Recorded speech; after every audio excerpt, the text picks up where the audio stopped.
Les vents du Sahel ont changé, portant non plus la poussière de la soumission, mais le parfum du défi. Au cœur de cette tempête se tient Ibrahim Traoré, le jeune président du Burkina Faso. Son arrivée en 2022 a secoué le monde, marqué par une audacieuse rupture avec l'ordre ancien. Alors que le pays se redresse, un défi crucial se pose. Ibrahim Traoré peut-il réellement faire face aux puissances étrangères et dominer une région traversée par l'incertitude géopolitique?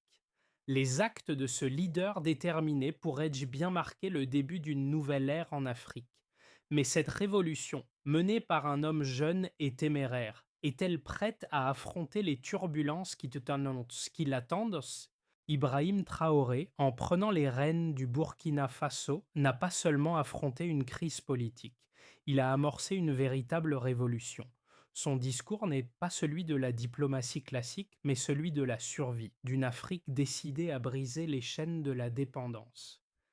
À travers ses actions, Traoré cherche à redonner à son pays sa souveraineté, à le libérer de l'influence extérieure. Pour le peuple burkinabé, cela signifie plus que l'indépendance politique, c'est une question de survie économique, de justice sociale et de respect des ressources naturelles. Le défi de Traoré réside dans sa capacité à naviguer entre les intérêts extérieurs et les attentes internes. Si ses actions trouvent un écho auprès de ses concitoyens, il pourrait offrir une nouvelle vision de la souveraineté pour l'ensemble du continent africain. Mais cela ne sera pas sans risque. Il devra jongler avec la pression des puissances internationales tout en répondant aux aspirations profondes de son peuple. La route vers l'indépendance n'a jamais été aussi incertaine, mais elle pourrait aussi être la plus déterminante pour l'avenir du Burkina Faso. Lorsque Ibrahim Traoré prend le pouvoir en 2022, il entre dans un terrain politique miné. Les puissances étrangères ont toujours exercé une influence considérable sur les pays du Sahel et le Burkina Faso n'a pas échappé à cette règle. Cependant, contrairement à ses prédécesseurs, Traoré choisit de défier cette domination, de faire face à l'ingérence extérieure qui a longtemps entravé la croissance et la souveraineté du pays. Très tôt, il affirme que la lutte contre le terrorisme n'est qu'une partie de son combat. Ce n'est pas seulement une guerre contre des groupes armés, mais contre un système international conçu pour maintenir l'Afrique dans la dépendance. Son engagement pour l'autodétermination du Burkina Faso résonne dans le pays, comme un cri de ralliement pour une nation qui cherche à reprendre le contrôle de son avenir. Sous la direction de Traoré, les premières actions ne tardent pas à arriver. Dissolution des accords militaires avec des puissances étrangères, réévaluation des relations diplomatiques et un contrôle accru des ressources nationales, notamment l'or. Ces mesures, bien que saluées par de nombreux Burkinabés, sont perçues comme une provocation par certaines puissances occidentales.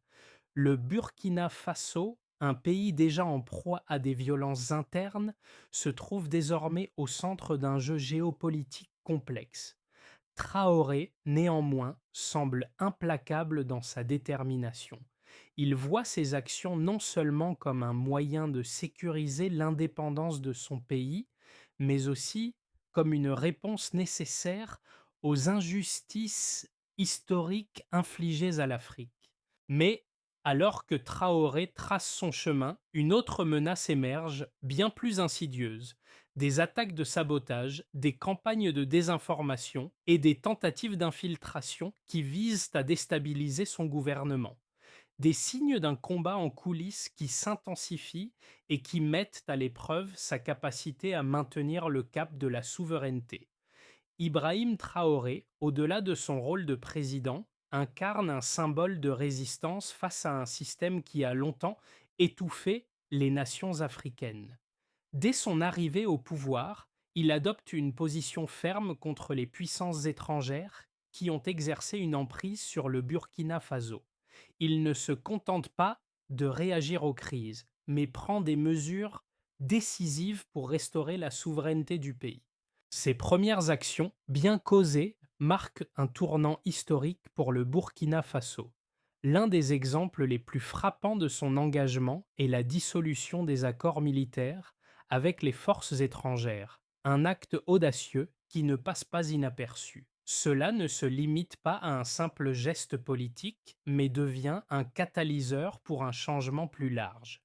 Traoré remet en question la dépendance militaire et économique du Burkina Faso envers l'extérieur, plaçant la nation dans une position où elle doit repenser son rôle sur la scène internationale. Cependant, cette transition vers l'autosuffisance et l'indépendance se heurte rapidement à des défis. Alors que le pays se relève lentement, des embuscades et des attaques commencent à faire surface, ciblant les zones clés du gouvernement. Ces événements laissent entendre que des forces extérieures essaient de perturber le processus de changement que Traoré essaie de mettre en place. Mais le président burkinabé semble inflexible. On ne peut pas tuer une idée dont l'heure est venue, déclare-t-il, exprimant sa conviction que le futur du Burkina Faso repose dans ses mains et celle de son peuple, non dans celle de puissances étrangères. Le début du mandat de Ibrahim Traoré s'est rapidement caractérisé par une série d'événements marquants. Lors de sa prise de pouvoir en 2022, tout semblait jouer contre lui. Un pays divisé, frappé par des violences terroristes, une économie fragile et une dépendance accrue aux puissances étrangères. Mais Traoré n'a pas choisi la voie du compromis. Dès le départ, il a entrepris de restaurer la souveraineté du Burkina Faso en mettant en place une série de réformes audacieuses. La dissolution des accords militaires avec la France et les autres puissances étrangères a été l'une des premières mesures prises par le président. Cette décision, qui a marqué un tournant décisif, a mis en lumière le défi de Traoré: rompre avec des décennies de dépendance militaire. Cela a été perçu comme un acte de défi, un signal que le Burkina Faso ne se soumettrait plus aux diktats étrangers. Traoré, en refusant l'influence extérieure, a ouvert la voie à une nouvelle ère de politique indépendante. Mais ce changement radical n'a pas été sans conséquences. Peu après cette rupture, le pays a été confronté à une série de crises internes.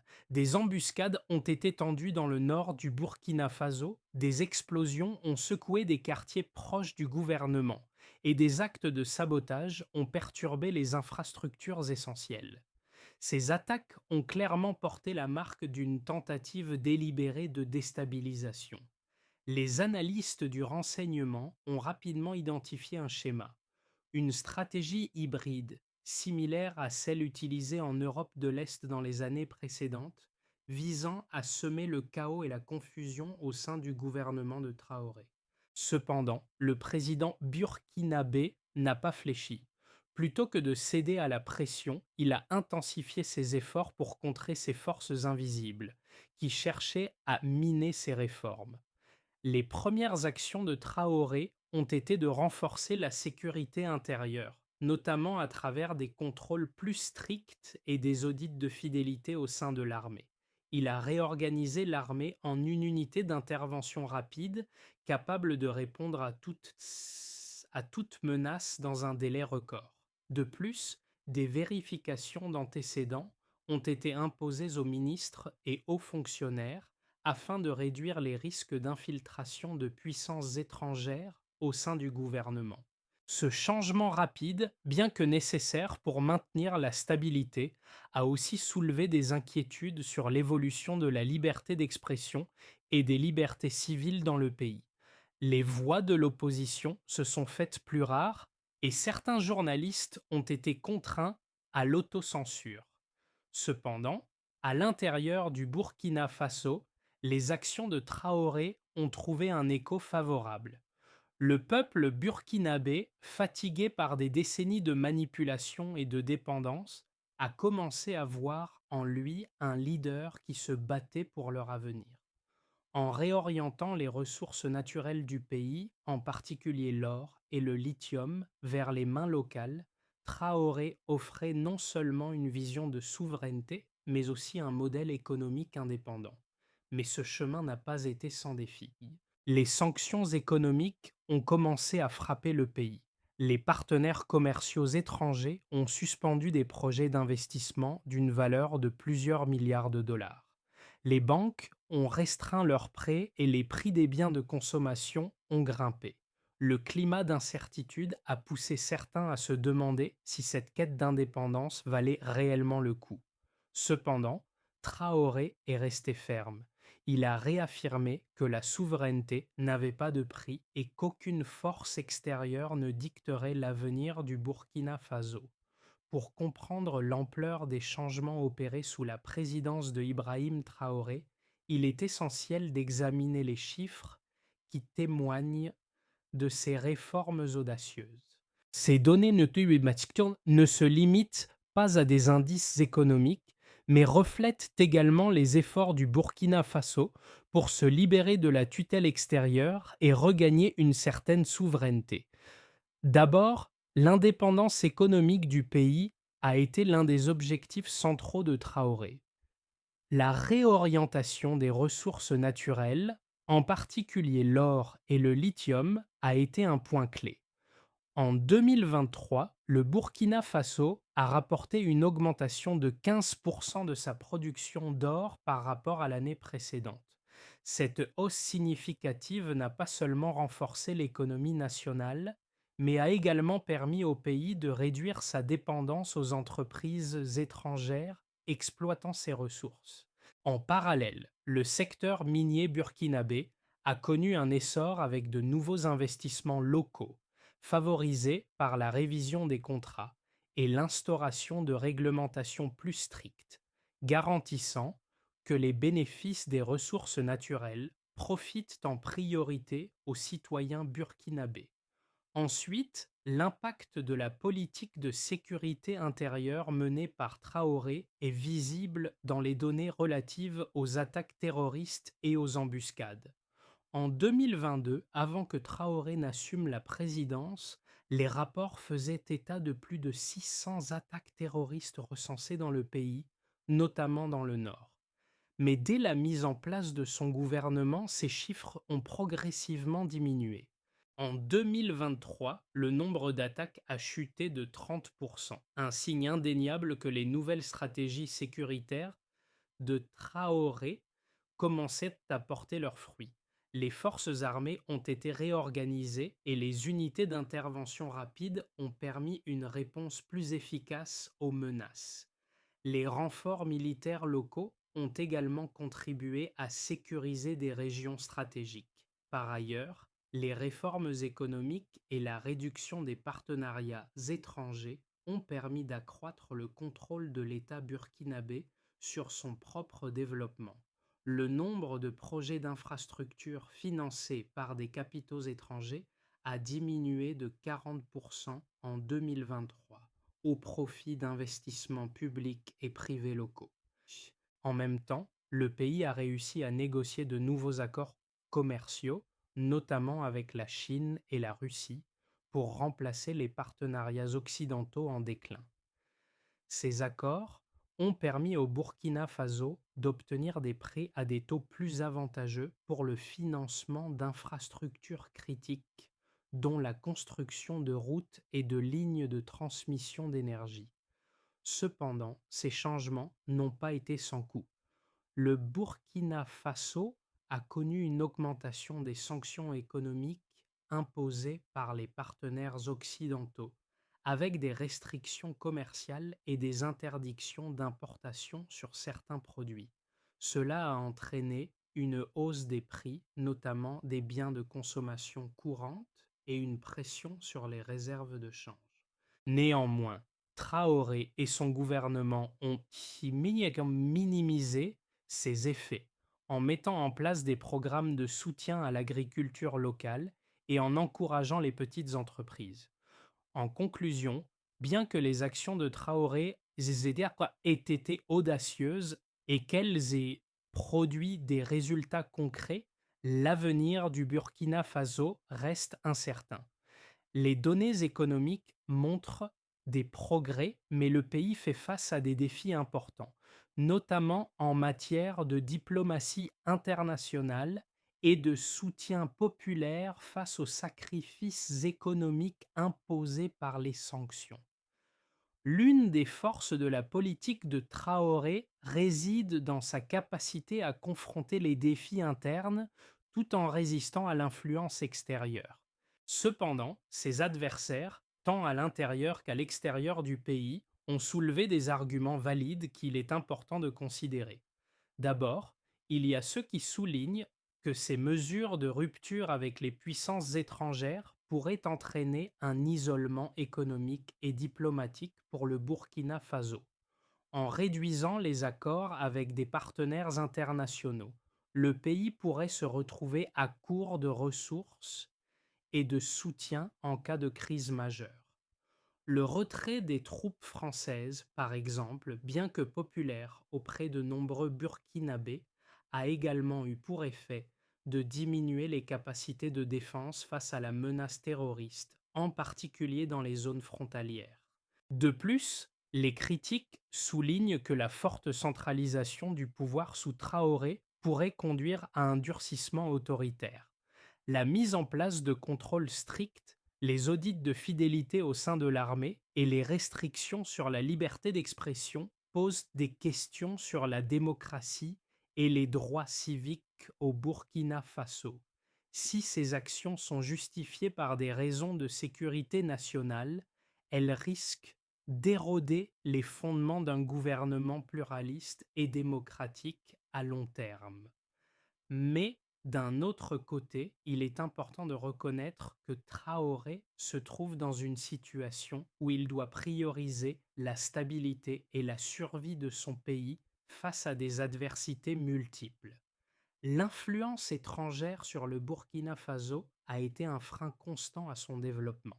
En agissant de manière décisive, Traoré s'efforce de libérer le pays des chaînes de la dépendance, un processus qui, bien que difficile, pourrait permettre au Burkina Faso d'atteindre un niveau d'indépendance politique et économique qu'il n'a jamais connu auparavant.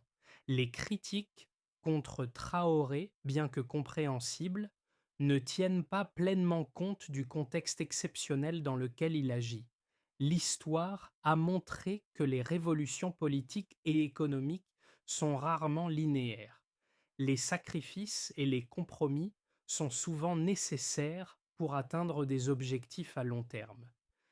Et, à ce titre, les réformes de Traoré, même si elles peuvent sembler radicales, peuvent être vues comme des étapes nécessaires dans le processus de redéfinition de la souveraineté du Burkina Faso. Ce qui semblait être une série de défis isolés au début de la présidence de Traoré s'est transformé en un véritable test de son leadership et de sa vision. Alors que le Burkina Faso se redéfinissait à l'intérieur, la scène internationale observait incertaine de l'impact de ces changements radicaux. Mais un tournant majeur a eu lieu. À la surprise de beaucoup, Traoré a non seulement maintenu sa position face à l'opposition intérieure et extérieure, mais il a également réussi à renforcer la cohésion interne du pays. L'une des premières révélations de cette révolution a été la résilience du peuple burkinabé face aux crises économiques et sécuritaires. Au lieu de céder à la pression, une grande partie de la population a soutenu son président, conscient que ses actions, bien qu'audacieuses, aient été nécessaires pour secouer les chaînes du passé. Ce soutien populaire a été un élément clé du succès des réformes de Traoré. Malgré les sanctions économiques et les attaques violentes, le Burkina Faso a connu un renouveau économique local avec une augmentation des investissements dans les secteurs stratégiques et une plus grande autonomie de la production et de l'exploitation des ressources naturelles. Cette révélation a renforcé la position de Traoré et offert un message clair à ses adversaires. Le Burkina Faso ne se pliera pas. Les actions de Traoré ont commencé à produire des résultats tangibles, mais aussi à exacerber certaines tensions internes et externes. Les premiers signes de l'impact de ces réformes sont évidents dans l'économie burkinabé. En réorientant les contrats miniers et en favorisant les investissements locaux, Traoré a permis au Burkina Faso d'augmenter sa production d'or de 15% en 2023, tout en réduisant la dépendance aux entreprises étrangères. Cette réussite dans le secteur minier a stimulé l'économie, mais a également attiré l'attention des grandes puissances internationales, notamment de l'Union européenne et des États-Unis, qui ont réagi par des sanctions économiques. Les prix des biens de consommation ont grimpé et la situation économique s'est détériorée dans les mois suivants, ce qui a mis à l'épreuve la stabilité du gouvernement. Néanmoins, Traoré a su maintenir une forte dynamique populaire en faveur de ces réformes. En concentrant les efforts sur la production locale, notamment à travers des initiatives agricoles et industrielles, il a réussi à compenser partiellement les effets négatifs des sanctions. Le pays a connu une augmentation de l'autosuffisance alimentaire et une réduction du chômage dans les secteurs stratégiques. La mise en place de programmes d'entraide communautaire et d'incitation fiscale pour les petites entreprises a permis à une large part de la population de se sentir directement impliquée dans le processus de transformation du pays. Cependant, la lutte pour la souveraineté n'a pas été sans sacrifice. Si la sécurité intérieure s'est renforcée grâce à la réorganisation de l'armée et à la création d'unités d'intervention rapide, les attaques terroristes n'ont pas cessé. Les régions du nord du pays, particulièrement vulnérables aux embuscades, ont continué à être secouées par des violences sporadiques. Le gouvernement a réagi en intensifiant la surveillance et en rendant plus strictes les politiques de circuit de contrôle des zones à risque. Mais ces mesures ont entraîné des tensions avec les communautés locales, certaines considérant ces actions comme des violations de leurs droits et libertés. À l'international, les critiques n'ont cessé de croître. Les journalistes occidentaux ont dénoncé l'évolution autoritaire du régime de Traoré, évoquant un recul de la démocratie.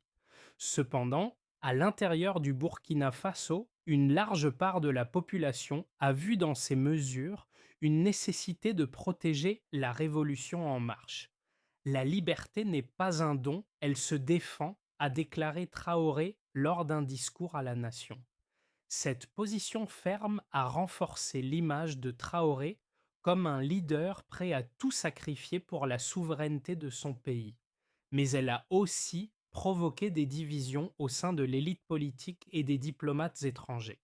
En conclusion, les réformes économiques et sécuritaires de Traoré ont engendré un changement palpable dans la structure du Burkina Faso, mais ces changements ont aussi fait naître de nouveaux défis. La souveraineté, conquise à grand prix, continue de s'affirmer, mais à quel coût? Si le peuple burkinabé reste globalement favorable à la direction donnée par Traoré, la pression des sanctions internationales et les tensions internes pourraient nous poser des questions cruciales pour l'avenir du pays. À moyen terme, les actions de Traoré pourraient se traduire par plusieurs scénarios, chacun ayant un impact significatif sur l'avenir du Burkina Faso. Trois directions principales semblent possibles pour les 6 à 12 prochains mois: une continuation des réformes, un retournement vers une forme d'autoritarisme renforcé, ou bien un retournement stratégique à l'échelle régionale et internationale. Dans une première trajectoire, le Burkina Faso poursuivrait son chemin vers l'autosuffisance. Traoré continuerait de renforcer les initiatives locales, avec un accent sur la diversification des ressources et l'intégration régionale. Le secteur agricole, soutenu par des politiques gouvernementales visant à réduire la dépendance aux importations alimentaires, pourrait connaître un développement important. Les sanctions économiques, bien qu'impactantes, pourraient stimuler davantage l'innovation locale à mesure que le pays se tourne vers de nouveaux partenaires commerciaux en dehors du cercle occidental. Cette trajectoire s'accompagnerait de nouveaux investissements dans les infrastructures, ainsi que d'une possible amélioration des conditions de vie pour les Burkinabés grâce à une économie plus indépendante. Dans une deuxième trajectoire, la pression internationale sur Traoré et ses réformes pourrait pousser le président à durcir encore plus son pouvoir. La mise en place de nouvelles lois restrictives, un contrôle accru des médias et des initiatives encore plus strictes pour réprimer toute forme d'opposition pourraient y conduire à un environnement plus autoritaire. Bien que cette voie lui permettrait de maintenir une stabilité interne, elle risquerait également d'isoler le pays à l'échelle internationale, fragilisant les relations avec ses voisins immédiats et avec les organisations internationales. Dans ce contexte, les libertés civiles pourraient se réduire considérablement et l'image de Traoré pourrait souffrir d'une critique internationale accrue sur ses méthodes. Enfin, dans une troisième trajectoire, Traoré pourrait ajuster ses priorités en matière de politique étrangère. Face à la pression croissante des sanctions et à l'isolement diplomatique, il pourrait choisir de s'engager dans une diplomatie plus agressive en Afrique, en tissant des alliances plus solides avec des pays comme le Mali, le Niger et d'autres nations du Sahel. Cette option pourrait conduire à la formation d'une coalition de résistance sur le continent, un axe stratégique qui, tout en défiant les puissances occidentales, chercherait à promouvoir une Afrique plus unie et plus indépendante. Ce renouveau régional pourrait se traduire par des accords économiques avantageux avec des pays non occidentaux tels que la Chine ou la Russie et par un renforcement de la sécurité régionale à travers des partenariats militaires locaux. En conclusion, le futur immédiat du Burkina Faso sous la présidence de Traoré dépendra largement de la manière dont il gère les pressions internes et externes. Chaque scénario présente des avantages et des risques, et la capacité du président à naviguer entre ces différentes options déterminera l'issue de son leadership. Ibrahim Traoré n'est pas simplement une figure politique du Burkina Faso. Il représente une idée, un espoir pour toute une génération d'Africains qui rêvent de voir leur continent reprendre le contrôle de son destin. Le parcours du président burkinabé, semé d'embûches, illustre les tensions profondes entre les anciennes puissances coloniales et une Afrique moderne qui cherche à se réapproprier sa souveraineté. Ce combat, bien que situé au cœur du Sahel, résonne bien au-delà des frontières du Burkina Faso et touche des millions de personnes dans des pays comme le Mali, le Niger et au-delà. Pour les jeunes Africains, Traoré incarne cette révolution silencieuse qui commence à s'étendre à travers le continent. À un moment où l'Occident semble encore vouloir dicter le rythme des développements africains, un jeune président du Sahel ose faire entendre une autre voix, celle de l'autodétermination, celle de la souveraineté réelle et non imposée. Dans des villages reculés du Burkina Faso, des jeunes voient en lui un leader qui défie l'ordre établi, un modèle de résistance face à la domination étrangère. Mais cette résistance n'est pas sans sacrifice. Les pénuries, les sanctions économiques et l'insécurité croissante frappent durement le peuple burkinabé. Cependant, dans ce climat de pression, une nouvelle génération prend conscience de sa responsabilité. Les actions de Traoré ne concernent pas seulement la politique, elles touchent directement à la manière dont les Africains se perçoivent et se positionnent dans un monde globalisé. Les jeunes, qui aspirent à un futur meilleur, commencent à comprendre que leur avenir ne sera pas défini par des acteurs extérieurs, mais par leurs propres choix, par leurs actions. Ibrahim Traoré, dans cette optique, devient bien plus qu'un président. Il devient un symbole de cette révolte pacifique mais déterminée pour la liberté, la dignité et l'autonomie. Le Burkina Faso, sous la présidence d'Ibrahim Traoré, se trouve à un carrefour crucial. L'objectif de reconquérir la souveraineté et de libérer le pays des chaînes de la dépendance extérieure est ambitieux, mais il nécessite des solutions pragmatiques et adaptées aux réalités du terrain. Pour avancer vers un avenir plus stable et plus autonome, plusieurs pistes concrètes peuvent guider le pays. D'abord, la priorité immédiate doit être le renforcement de la sécurité nationale. Bien que la réorganisation de l'armée et la mise en place d'unités d'intervention rapide aient montré des résultats prometteurs, il reste essentiel d'investir davantage dans la formation et l'équipement des forces de sécurité. Une telle approche pourrait réduire considérablement les attaques terroristes dans les régions du Nord, tout en offrant une stabilité essentielle pour les réformes économiques et sociales. Ensuite, le développement économique est le pilier de la souveraineté. Traoré a déjà amorcé un changement en réorientant les contrats miniers et en favorisant les investissements locaux, mais ces efforts doivent être amplifiés. Le Burkina Faso doit diversifier ses sources de revenus et réduire sa dépendance aux matières premières.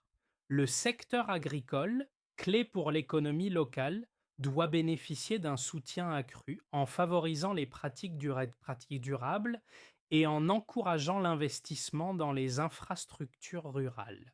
Par ailleurs, dans un contexte de pression internationale croissante, il est crucial pour le Burkina Faso de renforcer ses liens avec d'autres nations du Sahel, en particulier le Mali et le Niger.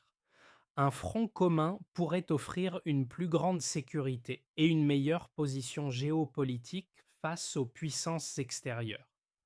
De plus, cette coopération régionale pourrait permettre de développer des projets d'infrastructures partagées et de renforcer les capacités de défense collective. Enfin, bien que les actions de Traoré aient bénéficié d'un large soutien populaire, il est essentiel de maintenir un dialogue ouvert avec les différentes factions politiques du pays. La réconciliation nationale doit rester une priorité afin de garantir une stabilité politique à long terme. Les réformes doivent être inclusives et tenir compte des besoins de toutes les communautés burkinabées, en particulier celles les plus vulnérables aux effets des sanctions économiques.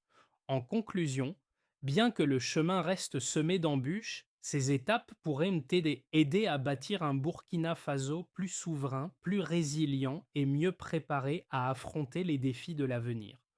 Au cœur du Sahel, le Burkina Faso se relève, porté par l'espoir d'une génération qui refuse de se soumettre.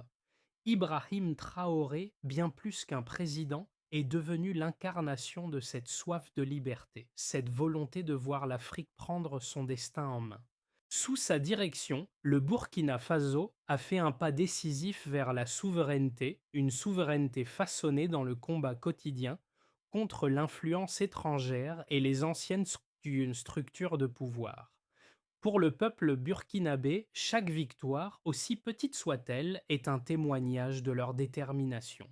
Les sacrifices sont nombreux, mais les promesses de liberté et d'indépendance, bien que difficiles à tenir, restent vivaces dans les cœurs. Comme l'a dit Traoré lui-même, nous ne construisons pas des murs, nous construisons des boucliers. Ces boucliers, forgés dans les épreuves, protègent non seulement le pays, mais aussi l'espoir d'une Afrique qui se relève. Alors que les vents du Sahel soufflent fort, le Burkina Faso montre au monde que la lutte pour la souveraineté ne se mesure pas uniquement en termes de pouvoir politique, mais dans la résilience d'un peuple prêt à tout pour défendre sa dignité et son avenir. Le chemin parcouru par Ibrahim Traoré et le Burkina Faso nous rappelle que chaque nation a son propre rythme dans la quête de liberté. Ce voyage, bien que semé d'embûches, ouvre une réflexion plus large sur ce que signifie réellement être indépendant dans un monde globalisé. Peut-être, à travers l'exemple du Burkina Faso, nous pouvons voir un écho de ce que l'Afrique pourrait être. Un continent qui choisit son propre destin, loin des influences extérieures qui ont longtemps guidé son histoire. Et si vous, où que vous soyez, ressentiez cet appel à l'autodétermination, à la résilience face aux défis mondiaux, Peut-être que la lutte du Burkina Faso n'est pas seulement leur histoire, mais aussi une question pour nous tous. Comment pouvons-nous, à notre échelle, défendre ce qui nous est cher sans compromission? Le chemin est difficile, mais il est possible. Il ne tient qu'à nous de le suivre. Quelles actions pouvez-vous entreprendre pour faire entendre votre voix, pour soutenir ce qui est juste dans votre propre vie?